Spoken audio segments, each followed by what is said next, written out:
Okay, sorry about that. Okay, so Donnie Kendall was born and raised in Los Angeles, California. After high school, he came to Israel for 1.5 years of yeshiva and decided to stay for good.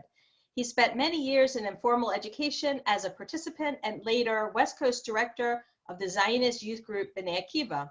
He was also a camper counselor and assistant director of Camp Mosheva Wild Rose in Wisconsin. He holds a BA in political science and military strategy from Bar-Ilan University and an MA in counterterrorism and homeland security from IDC Herzliya. He has worked as a journalist for both Israeli and American publications, and after a brief stint in the high-tech scene, found his passion for teaching as a general studies educator at AMHSI. He taught history, English literature, sociology, and psychology. In 2016, he was added to the Israel Studies staff and is thrilled to share his passion for the people and the land of Israel with his students. He currently lives in Maskeret Bacha with his wife and 3 daughters. Thank you, Donnie. We're very excited for your lecture today. So thanks for being here, and thank you for all of us for joining us. Pleasure. Thanks, Anne. First of all, great to see everybody back here. If you're here for the first one or all the other ones that we've been doing, great to have you guys here again. I feel a very strong urge to say hello to all you cool cats and kittens. Watching a little bit too much Tiger King, I think, like the rest of us. But I'm not going to say that. I wanted to, first of all, I want to say also, I hope that you guys all had if not, even if it was different, I hope you guys had some kind of good Yom HaAtzmaut celebration of some kind, even with the extenuating circumstances. Hopefully you got to celebrate Israel's 72nd birthday some way, somehow, and you were able to take advantage of a really important and actually just fun day overall. So I'm going to share actually the slideshows today. So let me share my screen and we will get started. Okay, let's go screen. All right.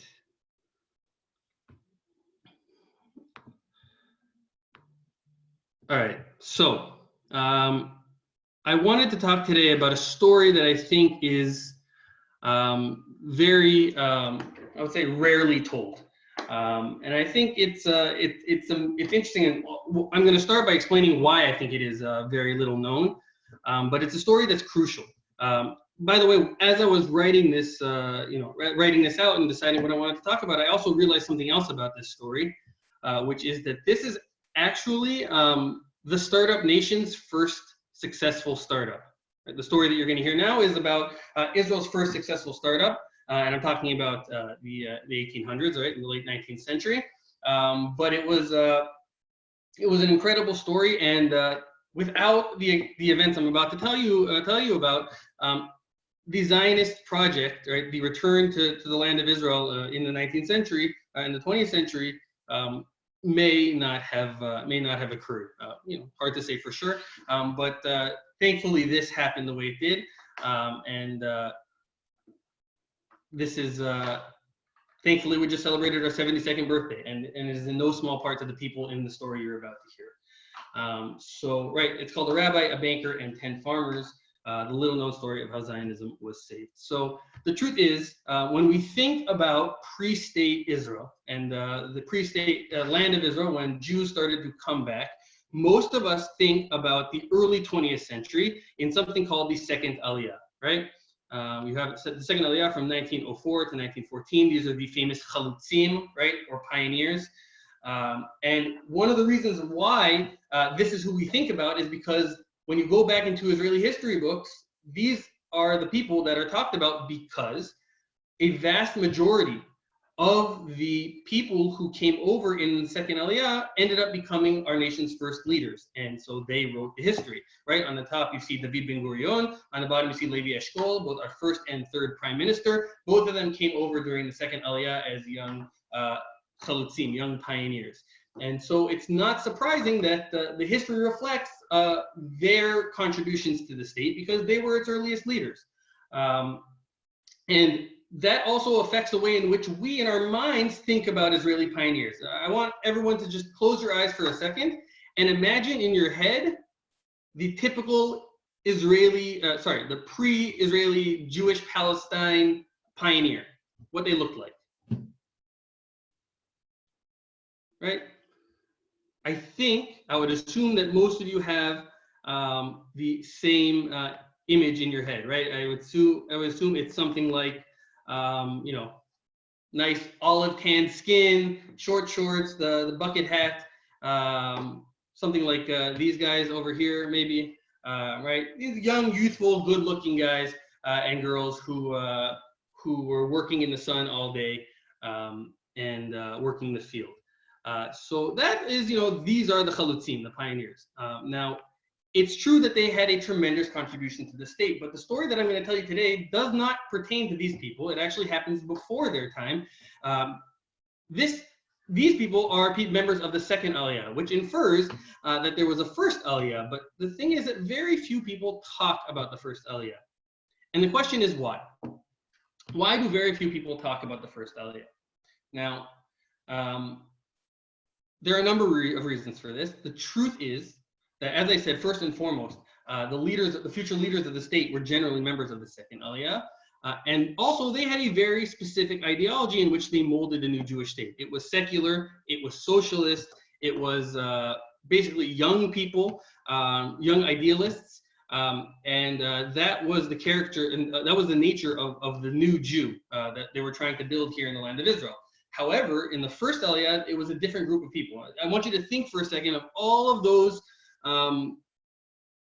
tanned bucket hat Israelis that we just saw in the picture before. And now think about the members of the first ALIYAH. They looked a lot like this. Okay, not exactly the same. That's because the vast majority of the first ALIYAH were actually older, religious Zionist Jews. And it's a story that is really not told because, for the most part, it doesn't really fit the mold of what the new Jewish state was meant to be. You had in the first ALIYAH, look, if you've heard of the first ALIYAH, you've probably heard of the Biluim, right? The members of Bilu. That is because they were young socialists, secular socialists who came over. And so people talk about the Biluim. They built Rishon LeZion and Gedera, and you may have heard of them. There's also another, I actually just found this out. There's actually another small group of people that came over during the first ALIYAH who were Yemenites.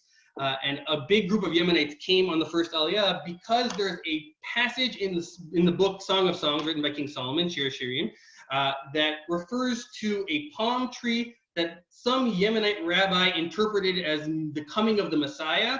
And he looked at the gematria, right, the numerical value of the palm tree in the Tanakh, and he decided that it was 642, which is the year 5642, which is the year in the Jewish calendar, which is the year 1881 in the Gregorian calendar. And so some Yemenite rabbi decided that the Messiah was coming in 1881, so Yemenite Jews needed to move to the land of Israel. So there's actually a small chunk of Yemenite Jews that moved to Eretz Yisrael during the first ALIYAH as well for messianic reasons. I think they're still waiting, but who knows? But the vast majority of the roughly 35,000 Jews who made ALIYAH in the first ALIYAH were older religious Jews. Many of them married, and actually I'll talk about that in a second, the sacrifices that they had to make from mostly Eastern Europe. So the truth is that most of the time in history, if the first ALIYAH is mentioned, it's usually in a negative manner. They're made fun of. I pulled up, if you look actually at the bottom picture, you don't have to read Hebrew to understand. This is a page in an Israeli textbook talking about the first ALIYAH. And even if you don't read Hebrew, take a look at the picture, right? It is a guy falling off a ladder trying to pick apples. And that, I think, is a perfect illustration of how people looked at them. I have a picture of potatoes on top, so I want to tell you the classic story that is told about first ALIYAH Jews. The story is as follows. There are a bunch of first ALIYAH Jews that move to the land of Israel and decide that they want to farm potatoes. And so they buy some seeds and they plant them in the ground and they do everything that the person who sold them the seeds tells them to do. And day after day, water, this, all the things that they need to do. And they come every day, no potatoes, no potatoes, no potatoes. One day they come out and they see these green stalks growing out of the ground and they're furious. And so, I don't understand. The guy, he tricked us. We thought we were buying potatoes and all we got are these stupid green leaves. they're furious. They say, you know what? There's nothing we can do. We just got to tear this all up and start all over again. So they tear up all the ground, and what do they find? Potatoes. They were farming potatoes without even knowing that potatoes grew underground. Right? That's like the classic joke people tell about the first Aliyah. And that gives you a little bit of an idea of why their story is often not told, and if it is told, it's not usually remembered. And look, the truth is that even though these criticisms are a little bit harsh, it is true that at the very, very beginning, the first Aliyah was in danger of failure. At the time, it was a lot of Jews coming from Europe who didn't really know how to farm, and farming was the way to survive. In addition, there was diseases. There was malaria. There was really bad air congestion, air pollution. There was local Arabs who didn't want them moving in, and they had to fight off and sometimes defend against. And that wasn't something that they were really used to doing either. These were poor Jews from the Pale of settlements, and they weren't really prepared for this kind of lifestyle. And at the very beginning, it looked like the first Aliyah was bound to fail.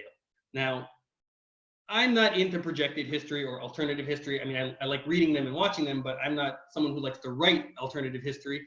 But it is feasible to think that if the first Aliyah would have failed completely, maybe there wouldn't have been a second Aliyah. Maybe there wouldn't have been a third Aliyah, and who knows where we go from there. Now, maybe the second Aliyah would have happened anyway, but we don't know. But what I do know is that the first Aliyah was saved, and it was saved by the most unlikely group of people you could think of. That is the people that I want to talk to you about today, a rabbi, a banker, and these 11, we'll get to that, Jewish farmers. So where do we begin? We begin in Europe, right? Really in the Russian Empire, which was also Poland, Belarus, all of these areas.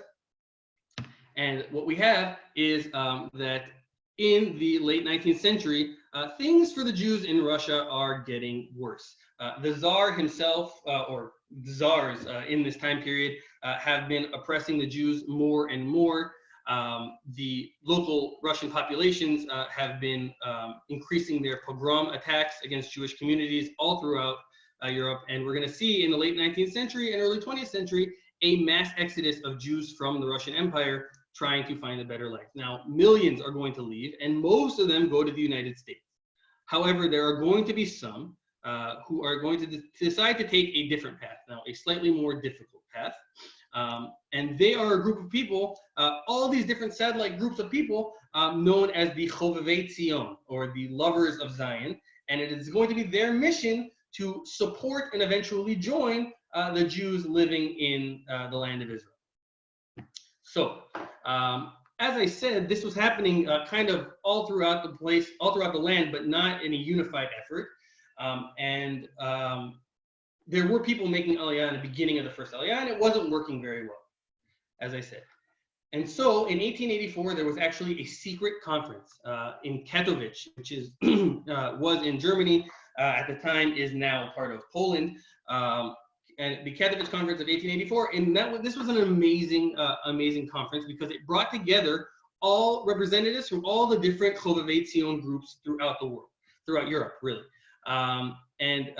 It was headed by, if you see the guy in the picture in the yellow circle next to him, is the very famous Zionist thinker Leon Pinsker, who wrote Auto-Emancipation, one of the earliest Zionist thinkers.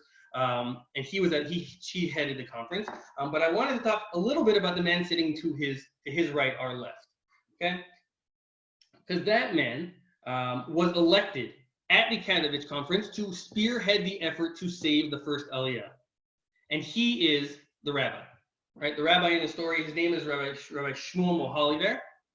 Again, a guy that very few people have actually heard of, but is very, very integral to the story of the survival of the first Aliyah. Rabbi Shmuel Mohaliver was the chief rabbi of Radim, which was in Poland. And he, as I said, was elected to spearhead the mission to save the first Aliyah. And so he's already older at this time. He's not well. He's not particularly healthy. He's in old age. And it is his job to go out and travel throughout Europe and try and drum up support mainly financial, but not just, for the first Aliyah. So he begins to zigzag across Europe. And most of the places he goes are not successful. Eventually, he gets to France. He's completely worn out. He's physically in bad shape, and he decides he needs to go to a spa. Okay, so he goes to a spa, and it is there by chance that he's going to meet another young Zionist man named Yechiel Brill. Yechiel Brill is important to the story, but I'm going to leave him aside. But he connects Rav Mohaliver to the chief rabbi of France, and the chief rabbi of France connects him to the next most important person in our story, and that is the banker. Now, the banker you may have heard of, he's a little bit more famous, and that is Baron Edmund de Rothschild. Okay, right, Edmund de Rothschild of the Rothschild family. The Rothschild family, German Jews originally who basically invented international banking.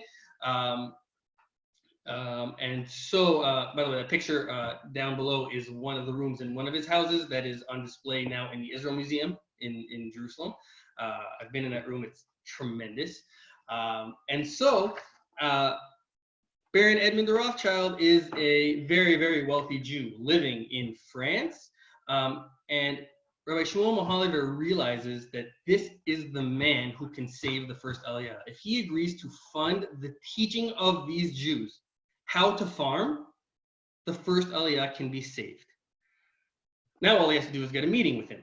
And so he tries to make a connection, he pulls all the strings he can, and eventually they say, okay, you'll be allowed to meet with the Baron, we'll let you know when. So Mohaliver is waiting in France, he's hanging around, he's waiting, and finally, on the eve of Sukkot, remember, this guy's a religious rabbi, on the eve of Sukkot, they tell him that you will be allowed to come meet Baron Edmund de Rothschild tomorrow at 2 p.m. Tomorrow is Chag, it's the holiday, it's Sukkot. But Rav Mohaliver knows that he can't give up this chance. The little problem is that Rav Mohaliver is staying in the Jewish section of Paris. And he's not going to drive or take a cart or horse and buggy or whatever it is. On the Chag, he's going to have to walk to Baron Edmund de Rothschild's mansion out on the outskirts of Paris. And so this old, frail, sick man walks more than 3 hours on Sukkot afternoon to go meet Baron Edmund de Rothschild with, I want to give my coworker, Aubrey Isaacs, some of you know him, the credit here. He named this, quote, the most important cup of coffee in Jewish history. Okay, so why do we say it's just a cup of coffee and not a meal? That's because this meeting lasted all of 30 minutes, and the vast majority of the meeting was taken up by translation from Yiddish to French and French to Yiddish. Despite the short length of the meeting, somehow Rav Mohaliver was able to touch the Baron's soul. He had this whole spiel, this brilliant spiel about how Moses was the imperfect messenger for God to Pharaoh, right? He was, he had a lame tongue, he had a stutter, all this stuff, but his message was true. And in his humility, Rav Mohaliver gave this spiel to the Baron, like, look, I'm this old, frail rabbi, I'm the imperfect messenger, but my message is true, right? The Jews need to survive and thrive in the land of Israel. And somehow he manages to convince the Baron to fund this endeavor. Now, it's not that simple, because I'll tell you guys, before I started working at Alexander Muss, I had a little detour in high tech, okay? And every once in a while, because I spoke better English than most people in the office, they would get me working on I was working in content, but they'd send me to the business side. And I learned a few things about how the business of high tech works. And one of the things I found out about is something called POC, right? POC stands for proof of concept. If you're going to go to an investor and ask them for boatloads of money, the first thing they're going to want is a proof of concept. Before I give you tons of money, why don't I give you a little bit of money and you prove to me this can work on a small scale? And if it works on a small scale, then I'll fund you on a big scale. Now, Baron Edmund de Rothschild wasn't a CEO of a startup, but he kind of was.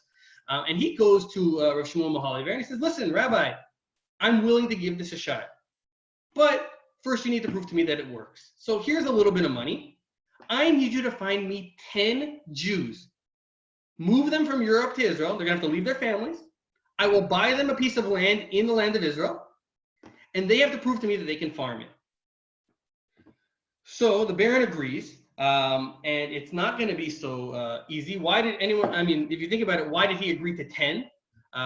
He agreed to 10 because he knew that he was probably going to be finding religious Jews, and they weren't going to move without a minyan, right? They needed to be able to pray 3 times a day in a minyan. So he agreed to fund 10. And Rav Moaliver decides, you know, this is my only shot. I got to give it a go. And so he agrees.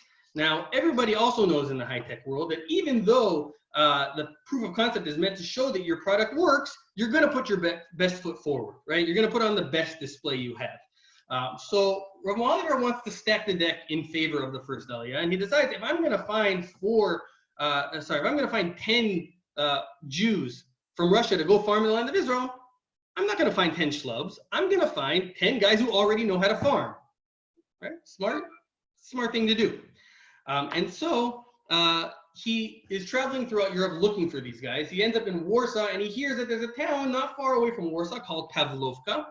And in Pavlovka, there are a bunch of Jews who are actually farming, which was very rare in the Russian Empire. And so he decides he will travel to Pavlovka. Now,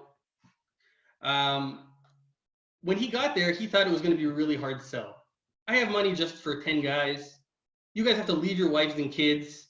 You have to move to the land of Israel and work in a really difficult situation. And he didn't think that he was going to have much success in convincing them, but he didn't know that the chief rabbi of Pavlovka at the time was a crazy Zionist and had been preaching Zionism in the synagogue for years. And so when he arrived in Pavlovka, they say that he had a line out the door of people volunteering for this project. And they said that he actually lined up all of the men of Pavlovka and looked at their hands and chose the 10 with the most callous hands. And that's how the Pavlovka 10 were chosen. Now, I just want you guys to, again, take a look at these pictures of these guys. 2 of the pictures we don't have. But these are not the pioneers that you think of going to farm the land of Israel. This picture is one of their huts in Pavlovka, and this is in their farming huts. And these are the guys who were selected as the Pavlovka 10. Okay, these are the 10 who are going to try and prove that Jews can farm in the land of Israel. So he rounds up these 10, Rav Moaliver rounds up these 10. He doesn't hear from the Baron for a long time. He gets really nervous. He's encouraged to maybe delay this whole project a year, but he had this sense there are certain people in Jewish history, or maybe in history in general, who know that if something doesn't happen at a certain time, they're not going to happen, right? We say this about David Ben-Gurion when he declared independence. If he hadn't done it, there may not have ever been a Jewish state. And Rav Moaliver too, if these Jews were not sent to the land of Israel with Rothschild's money right away, this may never have happened. And so he decides to push forward until he finally gets a response back. Then on November 21st, 1882, these Jews are going to set sail for the land of Israel. Now, he shows up to see them off at the port. And when he gets to the port, and you see this is the crazy journey that they make, he is shocked to find not 10, but 11 farmers. What's this guy doing here? He said, listen, what if some guy gets sick? What if some guy gets injured? We lose our minyan. Got to have an alternate. And so they insist on bringing an 11th guy as a backup minyan man, right? He is basically, they said, we're not going without him. And so they agree to bring him along as well, and they throw him on the ship and they set sail. Now, if you take a look at the map, you have Pavlovka up in Russia, and they had to go. It took them 2.5 weeks to get through Poland, crossing the Austro-Hungarian Empire, the port here, and going down through and eventually getting to Jaffa. Now, the problem is when they got to Jaffa is that the Turks are in charge of the land at this time, and the Turkish official does not want to let them in, saying that their passports were quote unquote invalid. Now, the truth is he was probably looking for a bribe. He was looking for something like 40 francs, which today is like 160 bucks. They didn't have it, right? They didn't have it. They didn't know what to do. They're stuck in the port, and again, this whole thing almost fails. They try and go up to Haifa, and to get in that way, they're rejected. They go back down to Jaffa. By that time, somebody had sent a letter to someone. The strings were pulled, right? Nothing's changed in Israel. It's all about protexia and who you know. They eventually were able to talk to somebody to get somebody to let them through, and they were allowed. Now, they were allowed in, and they were meant to train for a year in an institution called Mikveh Israel. Mikveh Israel, by the way, is a crazy, amazing place. Mikveh Israel was founded in 1870 as the first Jewish agricultural school in Israel, and it's still active today. That's the picture, a modern picture of it on the left over there. And now, if you think about this, they had to train for a year in Mikveh Israel. Then the Baron was going to buy them land, and only after that year could they bring their families over. So they were actually going to be away from their families for 2 years. They get to Mikveh Israel and they begin to train. Now, the guy on the right, his name is Chaim Moshe Press. And I wanted to talk about him for a second because he was one of the Pavlovka 11. And when he first got to Mikveh Israel and started working, he got really, really sick. Okay, and the doctors came to him and said, listen, the air in the land of Israel is not good for you. It's not healthy. It's not doing good things for you. You're going to have to leave. And Chaim Moshe Press said this beautiful thing. He says to the doctor, listen, doctor, I'm sorry, but the 11 of us, we're like a barrel, right? A barrel of wine. Each one of us is a slat in that barrel. And if even one slat is missing, the whole barrel fails, right? You need every slat for the barrel to work. So I'm not going anywhere. And what's amazing about Chaim Moshe Press is that Chaim Moshe Press, the sick one at the beginning who refused to leave, lives the longest of any of the Pavlovka 11. He lives to the age of 103 and is the only one of the 11 who actually sees the creation of the state of Israel. So that's pretty amazing. You know, as these stories tend to happen. Anyway, so that is Press, and this is them for a year in Mikveh Israel. After a year, the Baron finally buys them a piece of land, and they find a piece of land called Ekron. Now, at the bottom is what Ekron looked like when they got there. Ekron is actually a piece of land that we know about from the Bible. It was most of the time Philistine land. You'll see here Ekron up here in the top left, just outside the borders of Israel. It's mentioned many times in the Tanakh. And it was there that the Baron found them land. So, as I said, they're working in Ekron actually for another year without seeing their family. And I just wanted to share a few of the hardships and maybe lighter sides of life in Ekron while they were there. One of the things was that they needed to build houses for when eventually their families would come. The problem was that the Ottomans were not willing to issue permits for foreigners to build residential structures because they didn't want them to stay. But it was really easy to get permission for animal housing. So what they actually did was that they got permission to build these things called barns, or kazarmot, as they called them, right? And they built them, and on the bottom floor, it was the animals, but they built stairs, and on the top floor, they lived. While they were building these, they were actually living in the neighboring Arab village, which is also a crazy thing to think about. They were planning to move their family. When their families eventually came over, they lived on the top floor of these kazarmot with the cows down below. Now, the Ottoman inspectors, by the way, would come along and say, you know, they were furious. Oh, there's stairs here? Why? Because cows can go upstairs? And they quickly said, no, this is where we keep the hay. And they had an answer ready, and they were able to dissuade the anger of the Ottoman official. But they lived with cows for the first few years in order to survive, right? It was 28 families in 4 kazarmot, which I think is pretty amazing. Right before the kazarmot were ready, by the way, and just before their families came and before they left, right after they left the Arab village, they slept in the fields of Ekron for a few days.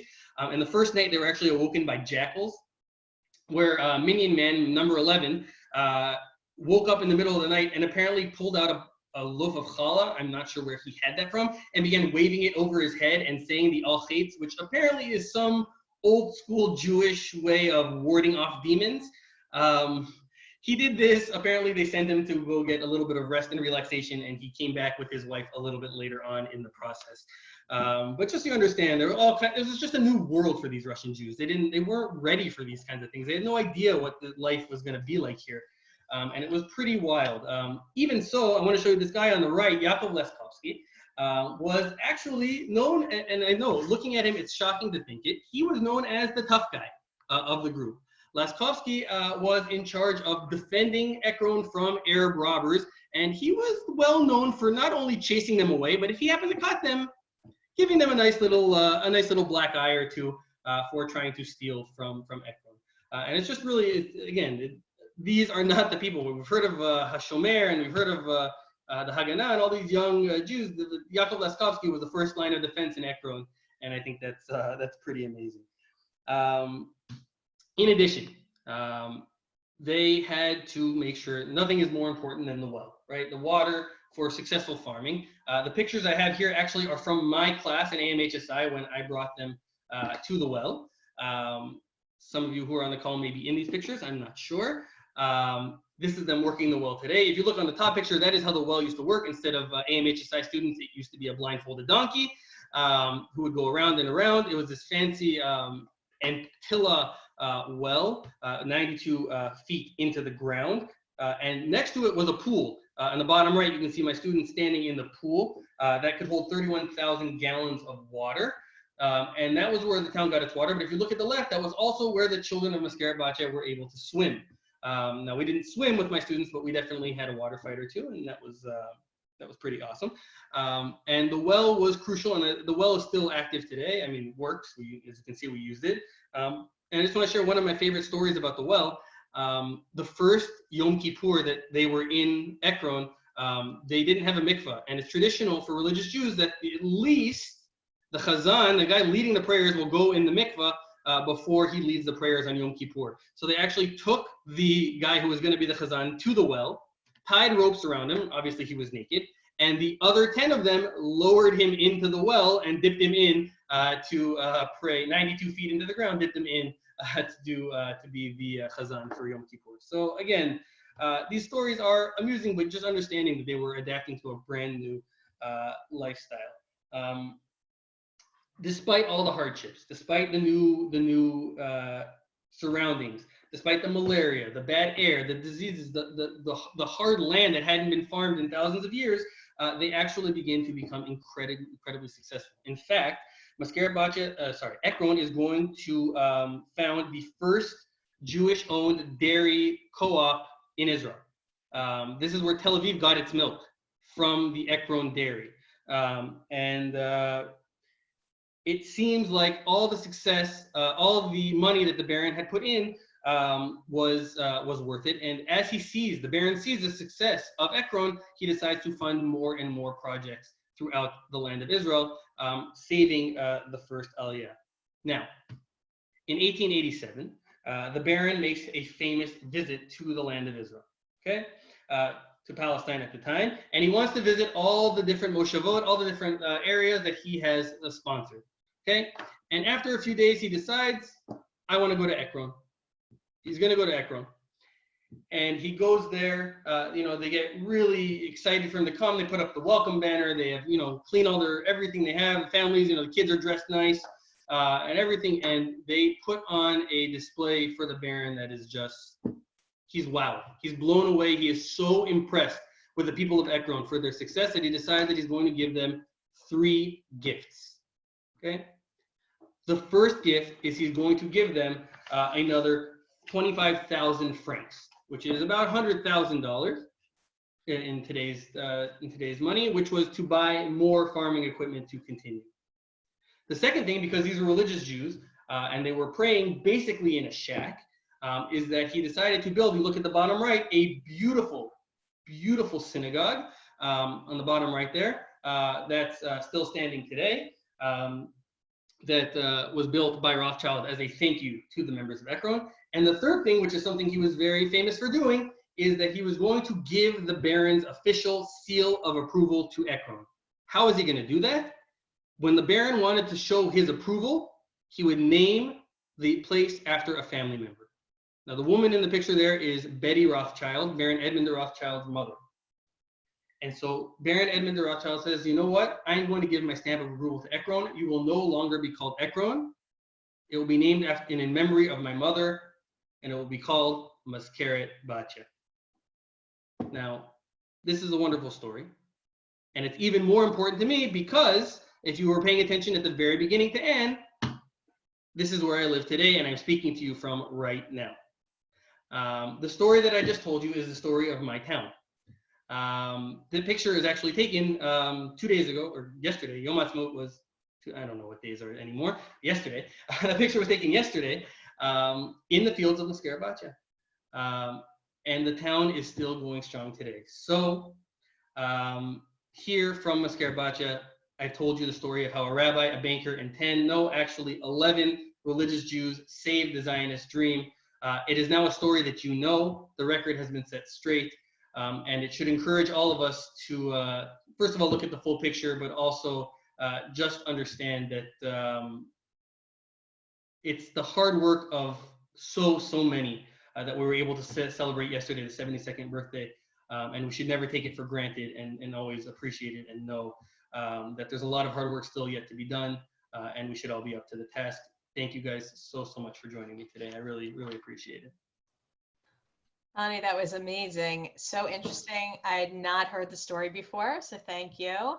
Thank you. The chat is open. Does anybody have any questions, any comments, or feel free to unmute yourself. Just on the bottom left of your screen, you can click the mute key to unmute yourself, or just hold down the space bar if you have a comment, something. Anybody? Hello? Yes, go ahead. What happened to the people who came to Eretz Israel before this fabulous 11? Yes, so many of them got training.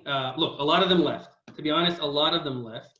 And that's another reason why people like to deride the first ALIYAH, although it is important to note that more people left in the second ALIYAH than the first ALIYAH. But in any case, some of them left, some of them got trained or joined more moshavot headed by the Baron. And by the way, I should mention that there were people living in the land of Israel, Jews living in the land of Israel, even before this, known as the Old Yishuv. They were much older Jews, religious Jews who were here. Basically, to put it in the nicest way ever, these were old religious Jews that came to the land of Israel to die, more or less to learn Torah and die. So they were still around if they were still kicking. But there were people, again, there were people that left, and there were people that were able to successfully continue and found some of the very first moshavot that we know. I mean, the Rothschild moshavot, like Zichron Yaakov, which is, by the way, named after his father, right? Metula, and a lot of other ones, just off the top of my head, just a couple of these other Rothschild moshavot. Thank you. Sure. Any other questions or comments? If nobody else is asking, I will. Yeah. Before Ekron was started, where else were the Jews living? In the land, I mean, look, I don't have to tell you this. The JNF was buying up lots of land all throughout the land of Israel for people to come and settle this entire time. There were Jews really moving in anywhere where they could buy land and hoping that it was feasibly agricultural. I mean, regionally, they were, I think, more or less condensed towards the center and the Galilee, because that was the most, fertile land. I don't think many of them were in the Negev at this point, because at that point they didn't have the wherewithal to farm there, not like today. But I don't think there was any specific. I would say probably mostly. Look, the Galilee is probably the most fertile, and a little bit towards the Golan. But that's. I don't think there was any specific place, but they were, interspersed anywhere they could get land to farm. Honestly. Thank you. I think there was a question in the chat. There's a question in the chat. In that part of Israel, were the settlers affected by malaria? If so, how did they survive it? Yes, there was malaria in a lot of, anytime there was, I mean, a lot of these streams, there's actually a stream that runs through Mascarabacha. It's called the Ekron River. That's why how Ekron is called Ekron, which is part of a larger river stream. Yeah, anytime that there was water like that, in those days, there was mosquitoes and malaria. Some survived, some didn't, honestly. But the ones that did survive because they were healthier to begin with. And, I think that the medical treatments at that time were pretty rudimentary. So it was a lot of luck more than anything else. I mean, they had medical procedures, but I don't think it was too advanced. But yes, they dealt with malaria there as well. Rothschild is Rothschild, is the person in the chat asking how to spell it. Any kind of other affected by the weather coming from northeastern Europe to Israel? The summers are so much. It's true, actually. Pavlovka was notoriously cold where they were from. Was a very, very snowy place. I don't know. At least in all the accounts I've read, I didn't hear them complain about the weather. I guess they had other things to complain about. The weather wasn't one of them. But I'd imagine it wasn't. Yes, the climates were drastically different. So I'm sure that was just another adjustment for them. Yeah. Any more questions, comments? Well, thank you very much, Donnie. Excellent, really, really interesting. We appreciate your time and the effort that you put into this. I want to thank everyone for joining us today. Today is this week's last lecture. Tomorrow's Shabbat, and so in Israel, they're already preparing for Shabbat. The next lecture will be on Monday, next Monday, May 4th. It's hard to believe it's already May, starting tomorrow, actually. And next week, the lecture on Monday will be with Elchanan Brown, The Land of Israel, A Good Place to Converge. So please join us again. In the meantime, if you go to jnf.org/on demand, you can see all of our upcoming lectures with our AMHSI educators, as well as other programs, all free to join. And wishing everybody a wonderful day. Thank you, and early Shabbat Shalom. Thank you. Well, take care. Have a good evening or good day. Well, Danny, Shabbat Shalom. Thank you. Shabbat Shalom.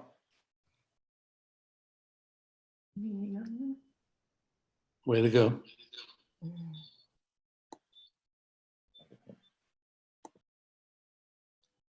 Mm.